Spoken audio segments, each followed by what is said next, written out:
Paulo prossegue com exemplo de que se a lei não morrer, está todo mundo ferrado.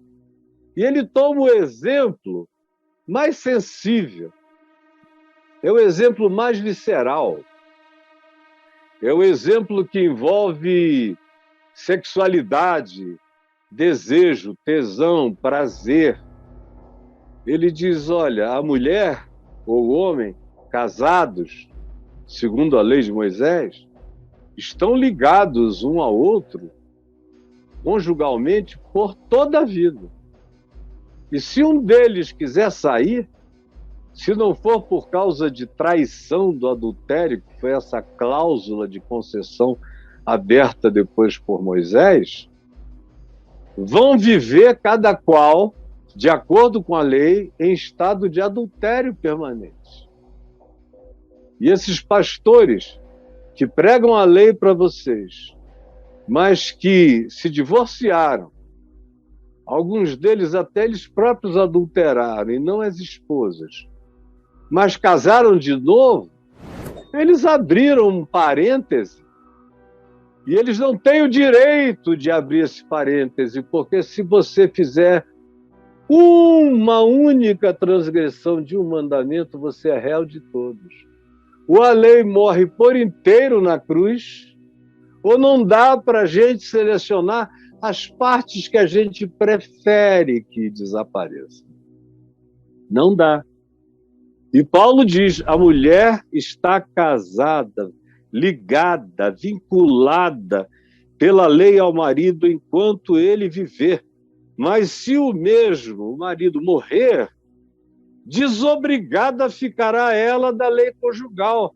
Dessa forma, ela não será considerada adúltera, porque, do contrário, ela seria considerada adúltera se, vivendo o marido, ela se ligasse a um outro. Portanto, para se unir a um outro homem, é preciso que o primeiro marido com o qual você casou morra. Aí sim você está livre da lei e não será adúltera se contrair novas núpcias, um novo casamento. Por que Paulo usa essa imagem? Porque foi a imagem que, por exemplo, João Batista usou. Quando ele viu Jesus, ele não só disse que Jesus era o Cordeiro de Deus que tira o pecado do mundo, mas ele disse, ele é o noivo. Eu sou o amigo do noivo. Vocês todos são a noiva. E a alegria de ver que o noivo chegou e que vai poder esposar todo aquele que crê nele, na graça dele, que ele tira o pecado do mundo, essa alegria já está cumprida em mim. Eu já carrego essa alegria desse novo pacto, dessa nova aliança, desse sangue do Cordeiro de Deus que tira o pecado do mundo, para trás, hoje e para frente. Paulo usa a mesma imagem, quando ele diz que a igreja é a noiva de Cristo. Para a igreja ser a noiva de Cristo, é preciso que a lei tenha morrido no coração da igreja. Porque se a lei não morreu no coração da igreja, ela está casada com Moisés. Não pode contrair novas núpcias. Não pode contrair núpcias com o evangelho. Não pode ter esse novo casamento. Eu fiquei viúvo de Moisés para sempre, para ser noiva espiritual de Cristo eternamente. A minha conjugalidade não é com Moisés, não é com a lei, não é com forma alguma de moralismo, de judicialismo, de qualquer outra expressão de suposto mandamento humano que nos salve ou que nos melhore. Não. Meu casamento é com a graça de Deus pela fé em Cristo Jesus. Eu sei que eu estou pago, eu estou lavado, O diabo olha para mim e não acha nada. Porque eu sou perfeito? Não, porque eu fui aperfeiçoado eternamente em Cristo Jesus. Eu sou santo em Cristo Jesus.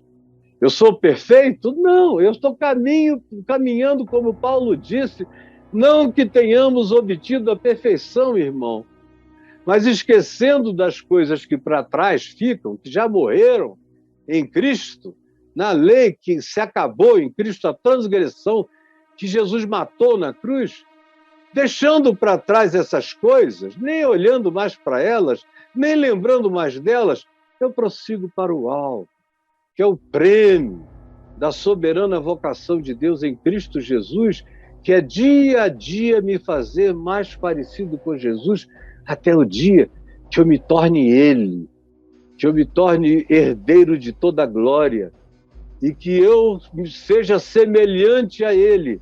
Serei um Caio com a minha individuação de Caio, que ganha um novo nome em Cristo e se torna um Cristo glorificado por toda a eternidade, porque Ele é o primogênito entre muitos irmãos. É tão fácil de entender, eu não sei por que se complica tanto.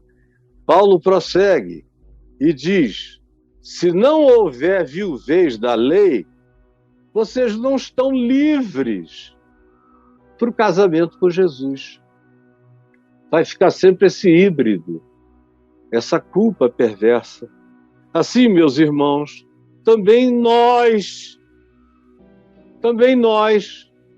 ele aplica a ilustração a todos nós. E ele diz, eu estou falando primeiro com os judeus, que são os mais tarados pela salvação pela lei de Moisés. Mas agora eu falo com todos nós. Ninguém caia nessa, porque senão você está ressuscitando o zumbi e vai ser um bígamo de um casamento que Jesus não fica nele. Você vai ter que escolher, porque Jesus não vai ser o segundo na sua vida. Assim, meus irmãos, também nós morremos relativamente à lei. No que diz respeito à lei de Moisés, nós morremos. Por meio de Cristo, do corpo de Cristo, do sacrifício de Jesus, nós morremos. Morremos para pertencermos a outro. Ganhamos a liberdade, sem culpa, sem acusação, não só em relação a essa história do casamento, mas em relação a qualquer outra lei. É claro que eu não vou sair por aí transgredindo. O amor de Cristo não põe transgressão no meu coração. É o que Paulo vai dizer mais adiante. Mas ficamos livres para contrairmos novas núpcias, para recebermos outro na nossa vida, a saber, aquele que ressuscitou de entre os mortos. E deste modo, tendo só Ele, casados só com Ele, sendo somente dele, nós então venhamos a parir para Deus, venhamos a frutificar, que é uma linguagem poética do parimento, é o fruto do ser. Eu sou de Cristo e Cristo está gestando a graça de Deus que vai crescendo em mim e vai se transformando em fruto de vida, fruto do amor, da alegria, da paz, da fidelidade, da mansidão, da longanimidade, da bondade, da justiça, do domínio próprio. São os frutos que vão crescendo. Isso vai me fazendo ficar como Cristo. E contra essas coisas, Paulo diz aos Gálatas, não existe lei. Quem ama não está transgredindo nada. Por isso é que Paulo diz, se você viver o evangelho em amor, todas as coisas te são lícitas. Você vai apenas discernir o que convém, o que não convém. o que edifica, o que não edifica, o que é da hora, o que não é da hora. Mas não é por causa da lei, é por causa da saúde, é por causa do que faça bem, do que edifica, do que construa, do que melhore, do que torne a gente mais a semelhança do Filho de Deus, de Cristo Jesus, pelo amor de Deus. O que falta para você entender? Frutifiquemos para Deus, porque quando vivíamos segundo a lei, olha só o paradoxo. E Paulo entendia isso muito bem, porque ele foi um especialista em lei, era um dos grandes legisladores da sua geração em relação à lei de Moisés, estudou aos pés de Gamaliel, que é uma expressão porque naquele tempo os alunos sentavam todos no chão e o professor raramente sentava numa cadeira. Ou ele estava em pé andando, ou ele estava sentado encostado num divã baixo, conversando com os alunos. Ou ele pegava os alunos e saía andando pelo campo conversando. Era outra pedagogia, cheia de ilustrações. E Paulo tinha recebido todo esse treino. O livro de Atos diz que ele, jovenzinho, já se avantajava como erudito, conhecedor da lei, como exegeta hermeneuta e como conhecedor da história toda da lei, dos rabinos, das interpretações, toda aquela história da lei, ele sabia, ele era mestre disso. E era por isso que ele odiava Jesus, porque ele tinha entendido que se alguém cresce em Jesus, tinha que deixar a lei. Isso ele entendeu antes de se converter. E como ele era tão de Moisés, tão fariseu, tão da lei, ele que era mais inteligente do que praticamente todo mundo na sua geração, compreendeu a mensagem e disse não. O pessoal que de fato levar essa mensagem do Evangelho a sério vai fazer Moisés morrer. E eu não quero que a minha tradição dos meus pais e tudo aquilo pelo que eu vivi e aprendi desapareça. Porque a implicação do Evangelho é a morte da lei de Moisés. Porque a prática desse tal amor, de fato, psicologicamente, cobre toda a deficiência humana. Quem ama não transgride. Ele sabia disso. Mas ele achava que aquilo era diabólico, que era uma proposta libertina, queria acabar a fé dos seus antepassados. Portanto, ele se dedica a perseguir a igreja, que era um modo de extinção daquela fé. E aí ele fala, porque quando vivíamos segundo a lei, está falando dele e de outros, o que acontecia com a gente? Aí ele diz um paradoxo.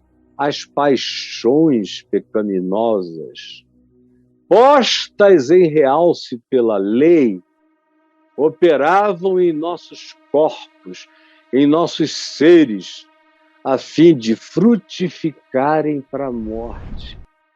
Quanto mais lei, mais tara, mais tesão. Fica repetindo na tua cabeça, não adulterarás, não adulterarás, você só fica vendo mulher gostosa. Eu não posso, sai, em nome de Jesus, sai.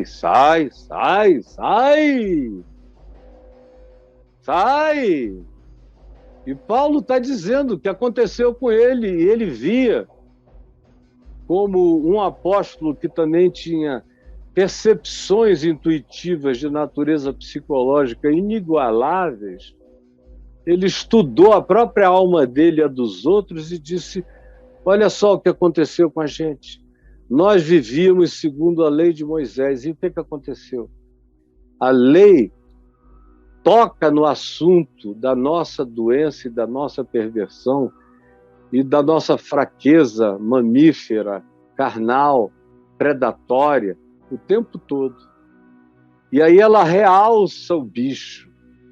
Quanto mais a gente fala nela, mais o monstro cresce.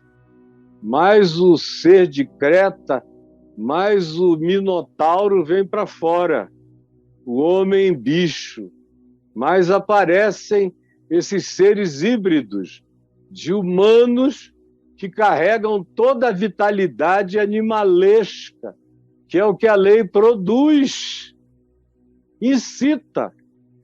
Paulo usa a expressão põe em realce, bota em letras projetadas, que você vê antes de tudo e acima de tudo, e que enche a cabeça, a mente, o coração.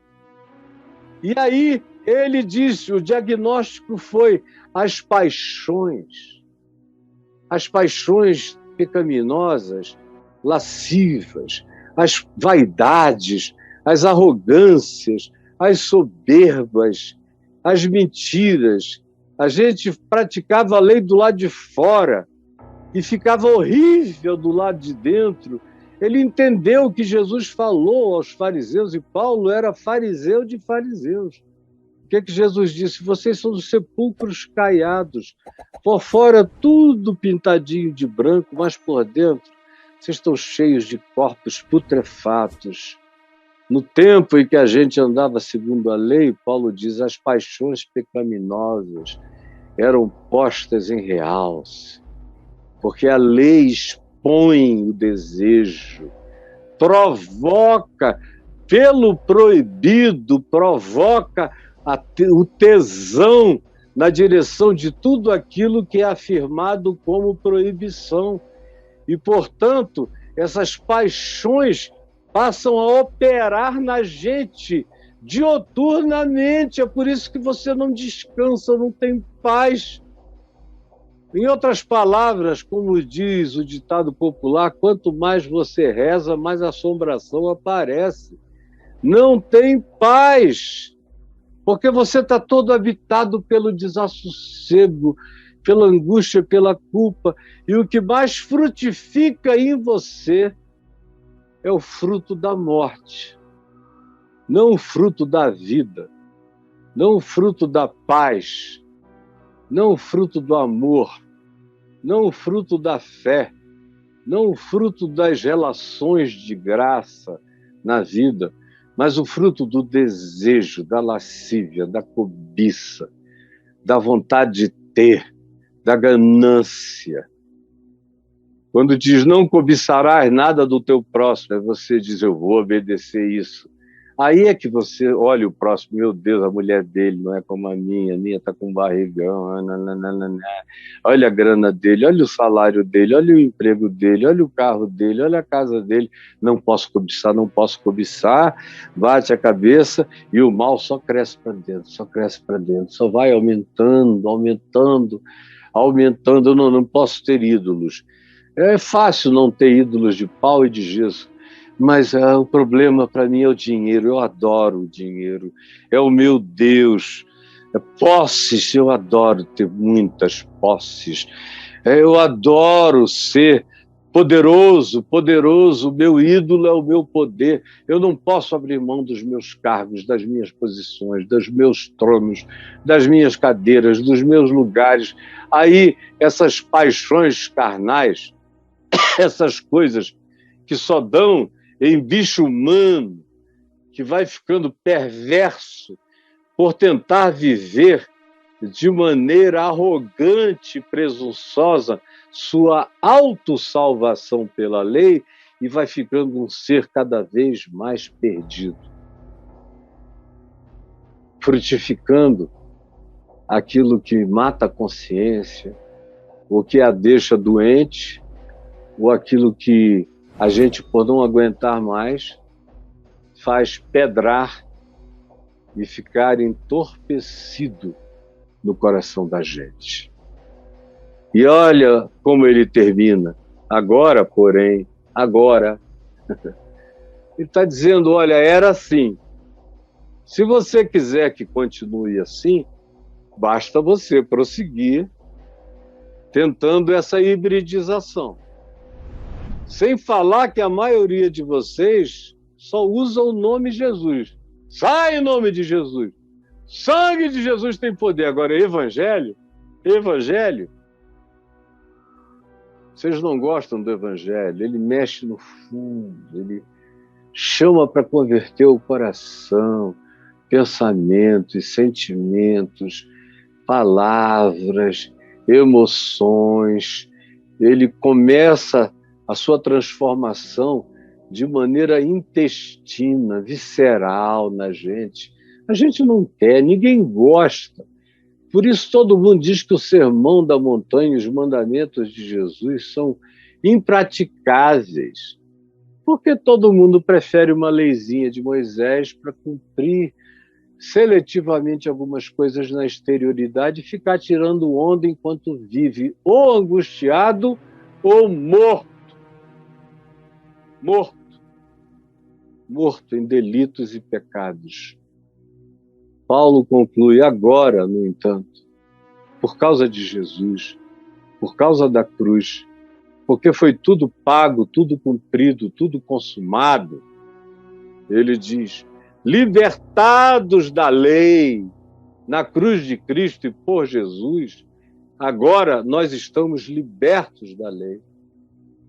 Porém, para estarmos libertos da lei, temos que nos assumir também mortos para aquilo a que antes estávamos sujeitos, que era a prática da lei e o mandamento da autossalvação e da justiça própria.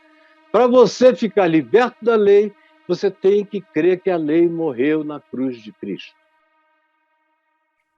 E fazer como Paulo fez e disse aos Gálatas, eu só me glorio na cruz de Cristo e em mais nada, e em mais ninguém. Agora, porém, tem que ser assim. Se não for assim, você está no porém, na adversativa de Moisés, vivendo todo angustiado, sem saber por que o Evangelho não produz o bem prometido e nunca produzirá, porque Jesus não tem o lugar da exclusividade absoluta na prática da sua fé e na ambiência plena da sua consciência, do seu entendimento, da sua compreensão, da sua mente, o que produz, então, pacificação.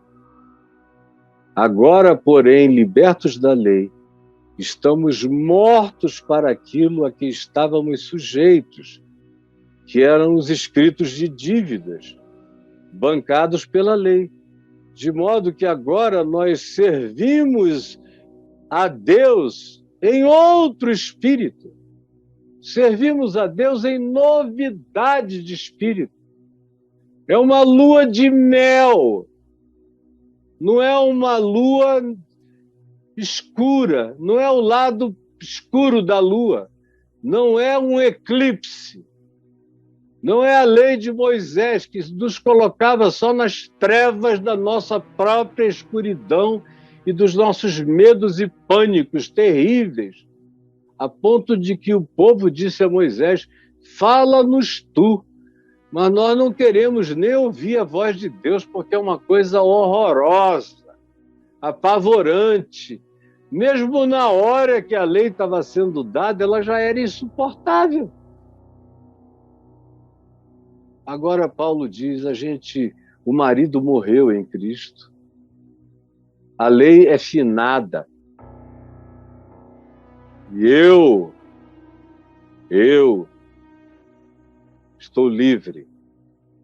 E me tornei noivo de Cristo, noiva de Cristo. Me casei com Jesus no Evangelho da Graça. Não sou mais de Moisés. Nunca fui. Eu sempre fui sem Moisés, porque eu nunca fui judeu e eu nunca levei muito a sério aquilo, desde a conversão do meu pai. Quando a minha mãe disse, não começa aí por Moisés, não, porque você vai se atrapalhar. Começa aqui em Jesus. Porque esse livro, a gente só entende o princípio se a gente compreender bem o fim. Do contrário, o princípio vai te fazer mal. E ela, sem nenhuma teologia, estava dando um conselho que na minha mão depois que eu aprendi, se transformou em Jesus a chave hermenêutica para o Velho Testamento, para o Novo Testamento e para a vida toda e para qualquer circunstância. Agora, porém, libertos dessa lei, estamos mortos para aquilo a que estávamos sujeitos, de modo que servimos a Deus em novidade de espírito. É uma lua de mel. Não estamos mais presos nem sujeitos à caducidade da letra da lei de Moisés. Ficamos livres dessa caduquice, dessa obsolescência, que para eu ser de Jesus mesmo, sem ser um Frankenstein da religião, que quer juntar lei, Moisés e Jesus. Como eu disse ontem, na transfiguração, Moisés e Elias desapareceram. E a voz do Pai disse: esse é o meu filho em quem eu tenho todo o meu prazer. A ele ouvi. E os apóstolos abriram os olhos e viram só Jesus. Porque é só Jesus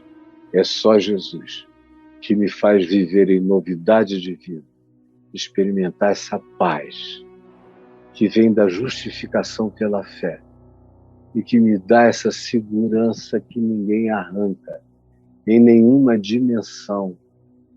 Eu não tenho medo de nada. Eu sei quem me guarda. Eu sei que nada pode me separar do amor de Deus que está em Cristo Jesus, o nosso Senhor. Mas Ele tem que ter exclusividade do meu ser. Senhor Jesus, que a Tua palavra seja entendida, que esse esforço de Paulo seja compreendido, que a minha repetição acerca disso seja acolhida. Dá boa mente, dá bom coração àqueles que me ouvem e àqueles que ouvirão, para que a Tua palavra não caia no vazio e para que eu não esteja aqui secando a boca sem saliva, falando em vão. É o que eu te peço, em nome de Jesus. Amém e amém.